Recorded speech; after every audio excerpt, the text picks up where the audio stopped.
Good evening, viewers and listeners. Welcome to another edition of the program Serving the People for Wednesday, 2nd March 2011. I'm your host, Mrs. Anissa Batiste. Let us start with a word of prayer. Father in heaven, please give me the strength and the ability to speak the truth and nothing but the truth to the people. So help me, Father. In Jesus' name, amen. And now, my dear viewers and listeners, let me remind you that you may contact me at email address servingthepeople.ab@gmail.com, or you may call me at telephone number 1784 528 1015. The information is at the bottom of your screen for your attention. Now, in this evening's program, we're going to take a very special look at what is happening out at Rabaka, at the property and other surrounding areas relating to Mr. Leon Samuel of Bigger Construction Company. So please take a look at what we have done this week with Mr. Samuel, or better known as Bigger. Take a look. Hello viewers and listeners. This is another edition of Serving the People, and today I'm here with Mr. Leon Samuel of Bigger Trucking, better known as Bigger, and we're here in the Lady Jane River. Bigger, tell us what is happening here. Well, Anissa, what is happening in Rabaka right here, and I brought you to this spot to stand up, right? This is not land beginning to Bigger Trucking. This is other private personal lands, right? Okay. We are standing in an area where there was as you can see, was a recent landslide slippage that would have taken about a couple of thousand square foot of somebody's land. Wow. And this land will end up into the Lady Jane River here. Okay. And this is the material that Jesco normally, this is how Jesco get their material to mine. All right. So that's what you can see, that even though you are not operating a mine at Rabaka, like that's what we bought our lands to do. This is a farming land, because you can see there's vegetation, like a lot of planting field up there. Yes, you can see that. Right, yes. so these, Okay, so the land falls down when it rains, when there's land slippage. Comes into the river, and this is what Jesco or Braxa is mining, right in the Lady Jane River. Yes. That seems to have some implications for the environment to me. Yes, it does, but as I said, Jesco is like they are own, it is a state-owned institution, and they do not have, I could say, they do not subject to the kind of management are the kind of thorough scrutiny like what Bigger Trucking will undergo. But you know what I happy for, and he said that you are here to help tell the story, and I hope that you will be able to come back at another time and do a full program, because as you can see, people need to see that poor people is losing their land. Yes. The government does not see anything wrong with that, and then the state institution will come and take the same material and sell it back to the general public. Because let me tell you how it happened. The landslide, the land slippage come, ended up into the Lady Jane River. Yes. The water from up in the mountain come down, takes the material, and taking it on its way down to the river, because the river erodes, it transport and deposit. That's the three stages of a river. So then what it does is, as I said, it erode and it transport down the road, and then it deposit from down at the bridge, come all the way back up. And then Braxa starts mining from down there. And then Braxa start mining from down there. You, Bigger, you're not mining in the river. No, because I cannot do that, Anita, because the river belongs to the state. Want to make that Let's go and take a look at an actual machine from Jesco mining in the river. Let's take a look. Yeah. What do we have here, Bigger? Well, what we have here is the machine for Jesco that would have begun the mining of the river from way down at the bridge, which is a few miles away down. And this is where they have reached at the moment. Today, as we speak, this is where they have reached now, where they're mining, which will continue until they reach to the end, where the river ends coming down from the mountain area part of it. They would have begun from the sea area. Now they go into the mountain area where the river begins. So that is exactly when they will stop, when they get to there. So this is clear evidence. So this is clear evidence. That Jesco Braxa is mining in the Lady Jane River. In the Lady Jane River. And then we are mining on our land, which we will go and see. Which we'll go and see. Yeah, right. Great, wonderful. Let's go. So Bigger, here we are where Jesco you're telling me is burning tires in the Lady Jane River. No, this is not the Lady Jane River now. Tell me what it this is the Rabakadra River itself. Rabakadra. So what we know as the big river where the big bridge is. Okay. Yeah, so there's the Lady Jane River on the south and there's the Rabakadra River on the north. Right. Yeah. So what we are seeing here now, this is where Jesco incinerate tires in the Rabakadra River. Now you might want to ask me now, well, I'm not an environmentalist or environment expert, but as from a layman, anybody at all could come and look at this and see exactly that there's water that is held in these tires here. Meanwhile, they are here waiting to be burnt. So that's one that they're going to have a mosquito. Yes. Number two, I believe that when these tires are burned, the residue remain here and like that. Storm water will come, wash the residue off, and it end up into the river. So when you're talking about environment and bigger is violating the environment.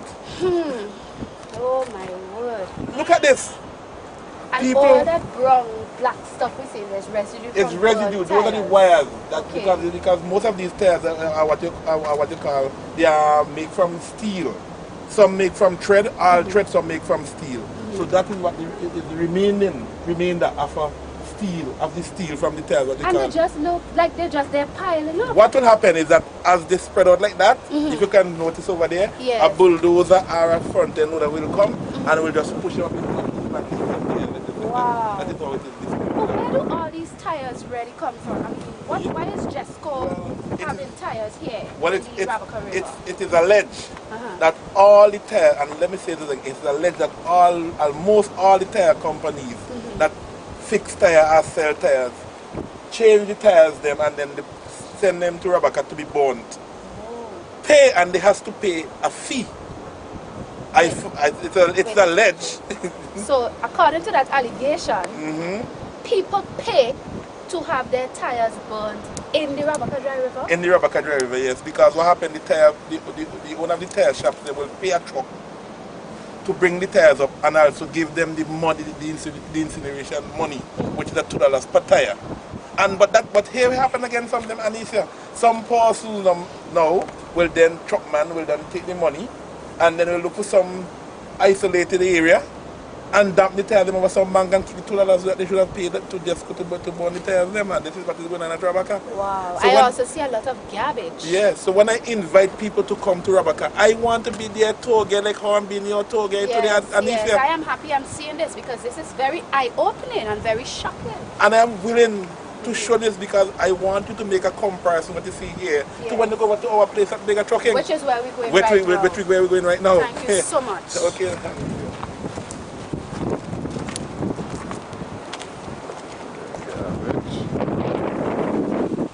This is where the Taiwanese is operating.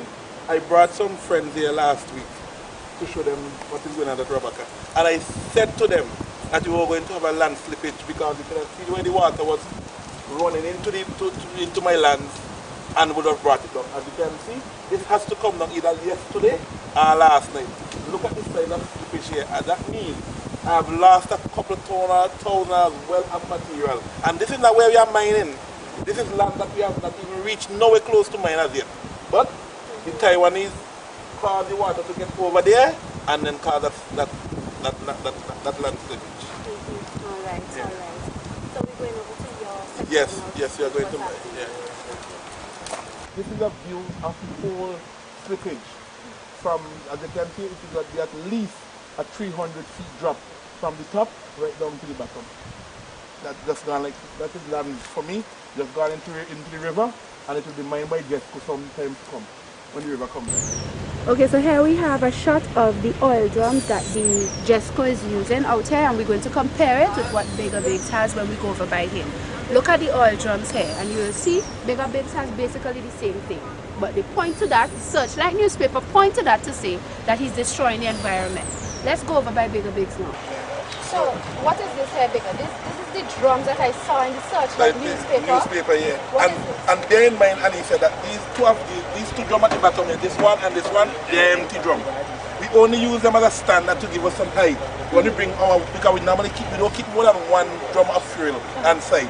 So we rest it on top of here, and when them guys ready to fill, they will go to, as the guy, as one of our workers demonstrating, they will open the bunk and let the fuel go out into a bucket, then they close it back and then they will put it either into the generator or one of the equipment. But remember these two drums here are 20 drums. And this one, it doesn't stay all the time. This one moves almost every day. We move this and bring a new one. And they're making an issue that this is affecting and this is what it is. So what happens if you see a little bit of anything started going is like when the breeze is blowing, you might find some sprinklers. And you see that? As you demonstrate, it ain't gone anyway. Right. Dry. So it's superficial. Oh my gosh. And what exactly do you think about this?